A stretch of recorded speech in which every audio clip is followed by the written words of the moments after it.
आंध्र प्रदेश के तिरुपति में दो लड़कियों को मोहब्बत के नाम पर धोखा देने के इल्जाम पर तिरुपति जिले के चंद्रागिरी सब इंस्पेक्टर विजय कुमार को पुलिस ने हिरासत में ले लिया। चंद्रागिरी में उनको हिरासत में लिया गया। उनके खिलाफ दिशा पुलिस स्टेशन में चंद दिन कबल पहले खातून ने शिकायत की थी, जिसके बाद उस लड़की से सब इंस्पेक्टर ने शादी कर ली। मायूसी के आलम में दूसरी लड़की ने खुदकुशी की कोशिश की, जिसके बाद उसको अनंतपुर के अस्पताल मुंतकिल किया गया, जहां इलाज के दौरान उसकी मौत हो गई। उसके रिश्तेदारों ने इल्जाम लगाया कि सब इंस्पेक्टर ने मोहब्बत के नाम पर उसको धोखा दिया।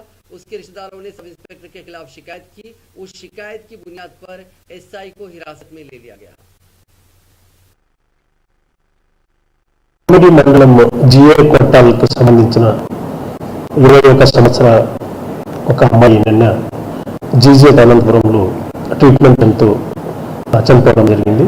దీని పూర్వపరంగా మొత్తం డీటెయిల్గా పేరెంట్స్తో కంప్లైంట్ తీసుకొని చూస్తే ఈమెకి మరియు ఇప్పుడు ఎస్ఐ చంద్రగిరి పనిచేస్తున్న విజయ్ కుమార్ నాయక్ ఈమెని పెళ్లి చేసుకుంటామని మోసం చేసి ఆమెను పెళ్లి చేసుకోకుండా 2 సంవత్సరం నుంచి ఆమెతో సన్నిహితంగా ఉండి మోసం చేశాడనే ఉద్దేశంతో ఆమె 3 రోజుల కిందట పాయిజన్ తాగుతూ లోకల్గా ట్రీట్మెంట్ తీసుకుని నిన్న జీజే అనంతపురంలో సాయంత్రం మరణించడం జరిగింది.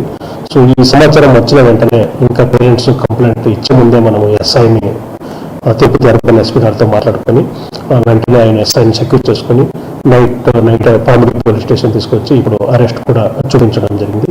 సో ముఖ్యంగా ఎస్ఐ గారి మీద 376, 420 మరియు 306 ఐపీసీ సెక్షన్ కింద కేసు నమోదు చేయడం జరిగింది.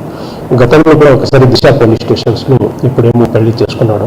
ఆ అమ్మాయిని కూడా ఇలాగ మోసం చేయాలని ప్రయత్నం చేసి అప్పుడు దిశ డిఎస్పీ గారు కౌన్సిలింగ్ ఇచ్చి ఆ అమ్మాయితో పెళ్లి చేయించడం జరిగింది. సో ఇలాగ ఈ ఎస్ఐ మీద గతంలో ఇక్కడ ఒక అధికృతంగా కౌన్సిలింగ్ జరిగినట్టు మన దగ్గర ఉన్నాయి.